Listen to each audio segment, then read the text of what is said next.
শুভ দুপুর আমার প্রিয় ফ্যামিলি, আশা করি তোমরা সবাই ভালো আছো। তোমাদের আশীর্বাদে আমি ভালো আছি। তো আজকে একটা নতুন ব্লগ ভিডিও নিয়ে চলে এসেছি।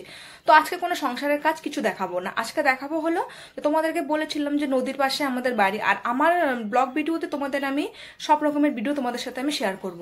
তো আজকে আমি যাব নদীতে যাওয়ার কারণ একমাত্র এটাই যে যত বলছিলাম যে নদীর সামনে বাড়ি আর নদীর উপরেই হলো আমাদের একমাত্র ভরসা।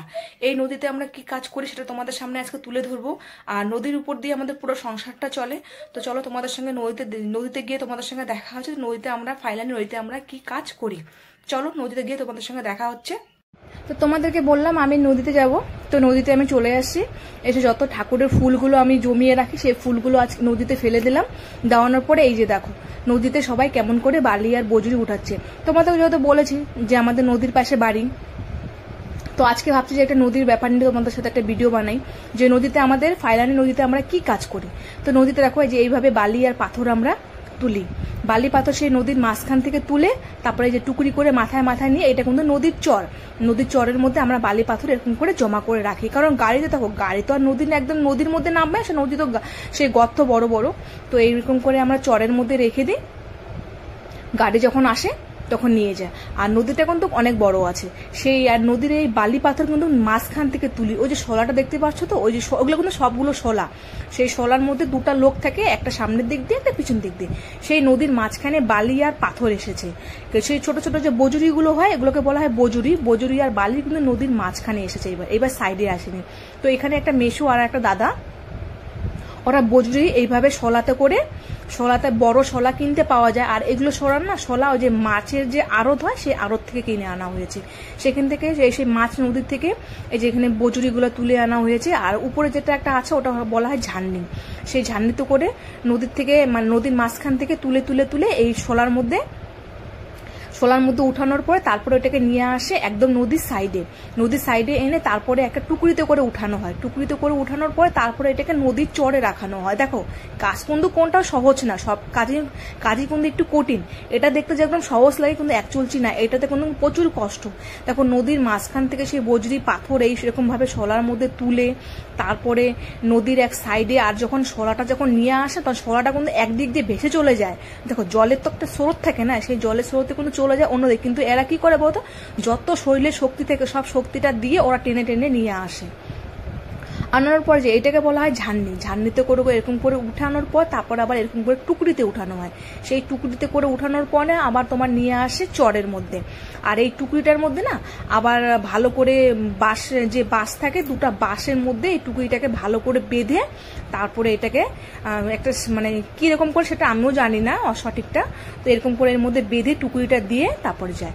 আর এখানে হলো পাশে হলো বৌদিরা উঠাচ্ছে হলো বালি, এরা কিন্তু বালি, আর সব থেকে কষ্ট কিন্তু বালি উঠানো। কেন বলো তো, বালিটার মধ্যে না বালিটা মানে আমি জানি না, ওরা বলে যে বালি উঠানো বলে প্রচুর কষ্ট। তো এরাও কিন্তু দুই বৌদি মিলে কিন্তু সেই নদীর মাঝখান থেকে, তোমরা বুঝতে পারছো কি পারছো না, দেখো নদীর মাঝখানে একদম দেখো সবাই এরা কিন্তু শলা নিয়ে চলে গেছে নদীর মাঝখানে। ওখান থেকে পাথর বালি নিয়ে এসে তারপরে আবার সাইডে আসে যে এরকম করে টুকরিতে করে রেখে তারপরে মালটাকে নিয়ে যাবে। এখন এই যে এই পাথরটাকে বলা হয় বজুরি, এরা তো বলে মাল, এগুলোকে জানি না। তো এটাকে নিয়ে যায় এখন রাখবে হলো এই যে ডাঙ্গায় যে বজুরিগুলো আছে সেই বজুরিগুলোর মধ্যে রাখবে। তো ওরা বলতেছে এখানে এক গাড়ি হয়ে গেছে। তো আমি জানি না, একটা মানে কাকু এসে বললো যে এখানে এই মালটা কি এক গাড়ি হয়ে গেছে। তখন ওরা বললো যে হ্যাঁ এই টুকুরিটা দিলে এক গাড়ি হয়ে যাবে। তো আমি জানি না সঠিক যে এক গাড়ি কেন, যেহেতু আমরা নদীতে এই কাজটা আমরা করি না। কেন তোমাদের দাদাভাই গাড়ি চালায়, তোমার দাদাভাই এই বালি পাথরই নিয়ে যায়। তো আমি ঠিক সঠিকটা জানি না। আর দেখো এখানে সবাই না প্রত্যেকটা মানুষই এইভাবেই নদীতে কাজ করে। আর আমাদের যত নদীর সামনে বাড়ি, তো নদীর উপরই হলো আমাদের জীবন, নদীটাই দেয় আমাদের জীবিকা। এই নদীর থেকে আমরা যে আমাদের রোজগার হয়, এই নদীর থেকে কিন্তু রোজগার হয়। কারণ এই নদীতে যে রোজগার হয় সেই রোজগারটা আমাদের কাউকে দিতে লাগে না, কাউকে ট্যাক্স দিতে লাগে না। এটা আমাদের যা কাজ করব সবটা আমাদের নিজের উপরে। আর এই নদীতে কাজ করে কি বলতো, কেউ মানে বলতে পারবে না, তাড়াহুড়া করতে পারবে না, কেউ একটা ধমকে দিতে পারবে না, নিজের মর্জির মতন। সকালে 10টার দিকে আসলাম, 9টার দিকে আসলাম, বিকালবেলা 4টার দিকে গেলাম, 5টার দিকে গেলাম, কেউ কিছু বলতে পারলো না। কারণ এটা হলো আমাদের উপরে নির্ভর করে। যত তাড়াতাড়ি করবো অত তাড়াতাড়ি কি আমাদের এক গাড়ি পূরণ হবে। তো এই দেখো আর একটা মাসি আর মেশো, ওরাও এরকম ভাবে সেম। দেখছো জলের স্রোতটা কিভাবে, এরা কিন্তু এরকম করে কায়দা করে কিন্তু শলাটাকে কিন্তু টেনে নেয়। কেউ পিছন দিক দিয়ে টানে, কেউ সামনের দিকে টানে তারপর এরকম ভাবে নিয়ে আসা, জল কিন্তু গলা অব্দি জল। তো নিয়ে যায়। এখানেও কিন্তু বজুরিটা কিন্তু এটাও কিন্তু বজুরি। তো কেউ বজরি উঠায়, কেউ বালি উঠায়। আর দেখো বাচ্চারা মহা সুখে চান করছে, বাচ্চাও তো কিছু বুঝে না, আর আমরা কিন্তু বসে বসে কিন্তু দেখছি আর এগুলো নিয়েই কথা বলছি। তো একদম নদীর সাইডে শোলাটাকে এনে না, তারপর আবার যে রশিগুলোর মধ্যে একটা লোহা ফাঁসিয়ে তারপরে ওটার কেন বলতো শোলাটা কিন্তু ভাসিয়ে চলে যায়। তো এই কাকুরদেরকে দেখলাম একটা লোহার মধ্যে এই যে শোলার যে রশিটা আছে সেই রশিটা বাঁধলো। আর দেখো ওই যে মেশোটা আর মাসিটা দেখো নদীর থেকে কিভাবে ঝান্নি দিয়ে মানে বজরি তুলতেছে, যে পাথরগুলোকে বলা হয় বজরি। সেই দেখো নদীর মাঝখান থেকে, এটা কিন্তু মাঝখান না, এটা সাইডের থেকে যেরকম করে তুলে তারপর আবার জলের মধ্যে ভালো করে কেমন করে, জানি না ওদের কায়দা আছে, অ্যাকচুয়ালি আমরা এগুলো পারি না, তবে কিন্তু খুব কষ্ট এগুলো করানো জানো। সেই ভাবো তো এই জলের মধ্যে সকাল কেউ 10টার দিকে আসে, কেউ 9টার দিকে আসে, আর 5টার দিকে উঠে, তাহলে ভাবো এই জলের মধ্যে কিভাবে থাকে। আর এই যে এগুলো হলো শোলা, এই শোলাগুলো যে বললাম যে মাছের আড়ত থেকে আনা হয়, সেই শোলাগুলো একদম নদীর মাঝখানে। আর এই যে দেখো ঝান্নি, তোমাদেরকে সামনের থেকে দেখা দিলাম যে কিভাবে ঝান্নি করে, এই যে এইভাবে ঝান্নি করে তারপরে যে পাথরগুলোকে এক সাইডে রাখবে।